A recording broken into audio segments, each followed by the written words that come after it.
Ngayong araw nga ay naglinis nga sila dito mga mare sa bukid at napakadami ng bunga ng mga silingan natin dito. Hindi ko na nga maalala kung anong kinukwento ko nga dyan kay Ran, pero etong si Gael nga gusto na naman ngang lumabas at tingnan nyo naman napaka-cute. Ay kung hindi nga alam mukhang uulan ay sasama nga kami mga mare para malibang nga rin siya. Nga nung alis na nga sila, bumaba na nga rin kami mga mare. Namiss nga rin siguro ni Gael nga dito, tingnan nyo gustong-gusto na naman ngang lumabas. Pumasok na nga rin agad kami kasi nga baka umulan at eto't sila't nagsimula na ngang umalis. Sila nga ay nagmotor na nga lang mga mare at inaantay na nga lang sila tatay. Bago nga sila makarating nga sa bukid ay bumili muna nga silang rekado dahil naubos na nga doon. Alam nyo naman lagi nagluluto doon dahil maraming isda. Kaya ayan, dumaan muna nga sila dito sa bilihan nga mga mare. Dahil nga ngayong araw ay maglilinis nga sila kaya ayan, kailangan nga nila ng lakas. Sasabi ko nga lang na maganda yung panahon, bigla naman nga mga mare kumilimlim nga ngayon. Pero mula nga nung napansin ko yan, lagi talaga umuulan kapag nga undas. Kayo rin ba? Abay, tingnan nyo sili nga natin dito, napakahaba. Ang sarap nga niyang gawin ng dynamite. Kaya lang nadala na nga ako mga mare kaya hindi ko na uulitin yun. Pero itong siling nga natin na labuyo ay marami na nga ring bunga. Sabi na nga sa akin yan, sabi ko wag mo na nga pitasin dahil ako nga ang pipitas yan kasi namiss ko rin nga mamitas. At ito nga si Ran, pagdating niya nga pinutol niya muna nga yung mga sobra-sobra nga ditong dahon para nga syempre yung mga sustansya ay talagang sa bunga lang. Bukod nga mga mare dito sa sili, ang gaganda na nga rin nga dito ng iba pang mga tanim tulad ng okra, papaya. Sabi nga ni Ran, pati nga daw yung kamatis nga dito ay namunga na kaya ang ganda nga rin dito mga mare kaya hindi na nga lang nabidyohan. At maglilinis nga pala sila ngayong araw mga mare kasi medyo marami ng kalat tapos magtatanim na nga rin ng saging. Mahirap na nga kung malagyan nga ito mga mare ng ahas lalo na't usong-uso ngayon dahil nga maulan. At ito nga si tata inaasikaso naman nga dito yung saging dahil nga meron na nga mga suwi-suwi pa tawag dyan. Galing nga rin dyang saging mga mare ay nahinog at nakain na nga rin namin. Dito na nga rin pala sila manananghalian nga mga mare at inasikaso na lang muna nga nila to para maya-maya ay pahinga na nga rin. Yung mga hindi na nga mapapakinabangan tulad nga nitong saging na binubuhat ni Alvin ay inalis na nga nila dyan para nga mas luminis nga dito. Pagkatapos naman nilang mamahinga ay kumuha na nga rin sila dito mga mare ng isda, abay 2 piraso nga lang maliit pa. Wala pa nga mga maring umulan, meron din pala nakapasin dito, meron na tayong kapitbahay. Nga nung iba mga mare ay sa atin nga itong pinapatay yung bahay nga dito, hindi mga mare. Pero nakakatuwa kasi meron talaga tayong kapitbahay at hindi na nga maiinip tayo dito. O siya, eto sa ibang screen naman ay meron pa rin naman nga nahuli kaya ayan, kinuha na nga rin nila. Dami-dami nga yung nahuli nila kaya sasabawan nga nila to mga mare. Nga niran pinatanggal yung bituka kasi gustong-gusto nga nila yun mga mare kaya hasang nga lang yung inalis. Ale sisigang nila to gamit nga mga mare ang sampalok o diba masarap nga ayun. Ewan ko, iba rin ang sarap nga kapag yung nagluluto ka ng sinigang tapos ang gamit mo ay sampalok talaga. Wala tuloy ako mga mare nag-crave nga sa sinigang tas sampalok yung gamit nga natin. Ikatlong kubo nga mga mare na tinirahan namin ay may malaki nga dong sampalok. Tapos saktong-sakto yun kapag nga si tatay marami nga siyang nahuli isisigang namin. Grabe mga mare, sobrang sarap. Dati kasi mga mare kapag magluluto nga kami ay mas marami nga ulam dahil nga libre nga lang at malapit nga kami sa pinagkukunang isda. Tapos mga mare, alam mo gustong-gusto mo bang kumain,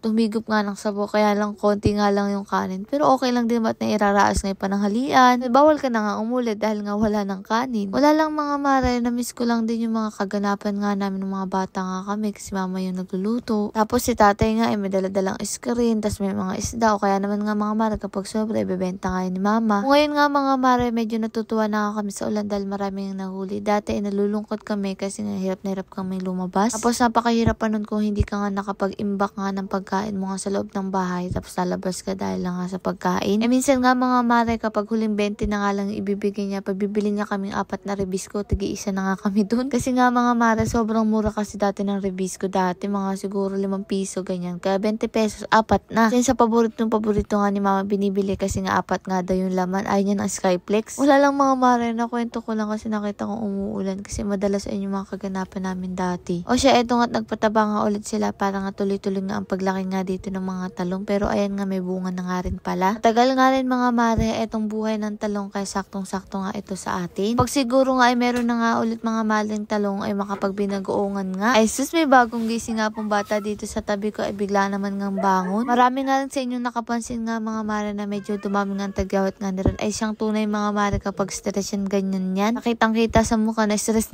nga mga mare kasi ang lalaki nga ng pimples niya. Tip kasi ang balat nga niran mga mare lalo na nga pagdating nga sa mukha. Kaya ang baby nga natin dito nakikisilip nga sa nanay niya habang nagbo-voice over. Gigising nga lang din mga mare kaya sakto pa inumin ng hali namin to ng gamot. Kung nga sila mga mare umuwi nagsipagkape muna nga sila at nagmerenda nga dito. Nagtataka nga ako anong oras na hindi pa nga sila dumarating. Aba yun pala magpapagupit. Itong isda na to, hindi ko nga alam kung saan nga nila ito ibibigay mga mare, pero marami-rami nga rin ito. Dinala na nga rin nila yung mga container na wala nga laman para malagyan nga din. Kaya nga minsan mga mare talagang late na nga tayo makapag-upload dahil nga minsan kapag andito nga sila, dala nga nila yung pag-e-edit. Pero ayun nga, dumaan muna nga sila dito, lahat nga sila magpapagupit. Abay sana, paano kasi napansin nyo nga rin, napakahaba na nga ng mga buhok nga nila. Tatawa nga ako mga mare kay tatay kapag nga may pera yan, pupunta yan agad sa pagupitan, tapos pagugupitan niya yung buhok niya. May kulay pa yun mga mare, tapos sa isang linggo ganun ulit. Ang nakaraan yata hindi nga siya nakapagpagupit mga mare, kaya yan sabay-sabay na nga si paggupit dito. Mas maganda na nga rin yun kasi mas magiging maaliwalas nga mga mare ang kanilang mga muka. Si tatay nga babata to ng mga 20 taon mga mare. Doon na rin talaga sila nagpapagupit dahil nga ito yung malapit nga rin sa atin. Ay kung nakakalimutan si tatay bilhan nga mga mare, yung matagal nga yung kulay, hindi nga pabalik-balik, at ito nga siran, marami rin nakapansin na napakalago na nga ng buhok niya. Kasi hindi namin tuwing maglo-long hair yan, mas tinatagyawat nga siya, at ito nga si tatay bagong kulay na naman nga, sana all. Maraming salamat sa lahat ng blessing, at syempre sa inyo mga mare. Paano ba yun? Bukas na lang ulit.